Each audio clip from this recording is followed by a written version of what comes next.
So the surgeon told me initially it's a possibility that they may have to amputate his whole hand because they couldn't really get a strong pulse. Tonight we're getting our first look at those 4 kids shot on I-240 last week in a fit of road rage. Fox 13 was the first to introduce you to Brittany Ireland, the mother of those 4 children. And tonight she shared images from inside of the hospital. She's incredible. Yeah. An incredible woman. You're going to get a first-hand look at the effects of gun violence in our community. Fox 13's Daniel Wilkerson sat down with this mom today. Daniel, he joins us in the studio tonight.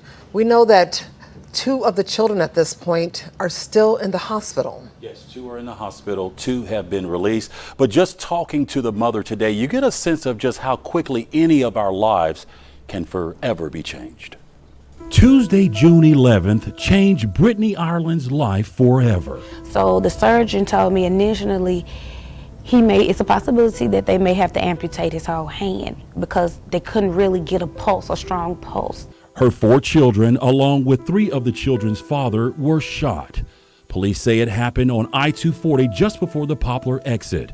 Investigators say it was a case of road rage. Once at the hospital, Ireland first saw her 8-year-old son, Kyrie. When I got to Le Bonheur, they informed me that 2 of my child's fingers were missing, his ring finger and his middle finger. The mother tells me Kyrie received the most intense injuries. He was shot in the hand and leg. She says he lives with autism and has faced challenges with bullying. She worries how this will now affect his self-esteem. The injured leg is going to be 10 inches shorter than the original leg. On top of that, she says he will have 2 prosthetic fingers. Next, Ireland says in the hospital she saw her 3-year-old son, AJ.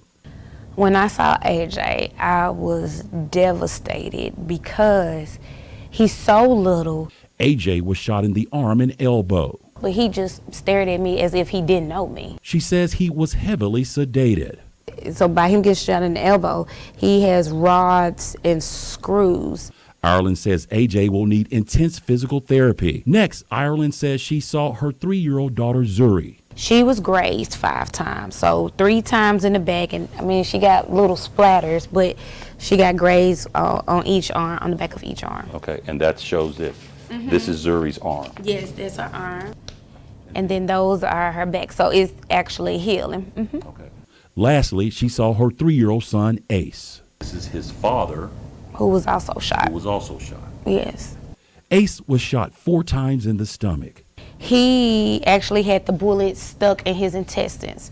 So the doctors had to cut his stomach and cut the bullet out and reroute his intestines. Ireland says right now she's taking 1 day at a time. When this happened, she had just bought a home. She was working 2 jobs trying to get her hours to become a behavioral specialist, working with kids who live with autism like her oldest son.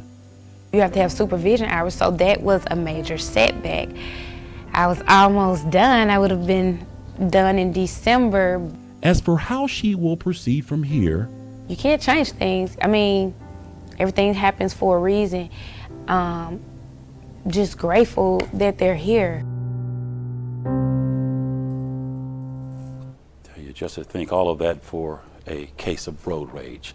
Late tonight, the mother called me and said today doctors found a tumor in her son, Ace. So that just means she has one more thing to deal with. Meanwhile, a GoFundMe page has been set up for the mother and for the children. You can find a link to that on FOX13 Memphis.com. Darcy. It's clear, Daniel, that her faith, she's holding on tight to that to get her through these horrible circumstances. That is Fox 13's Daniel Wilkerson in studio tonight. Thank you.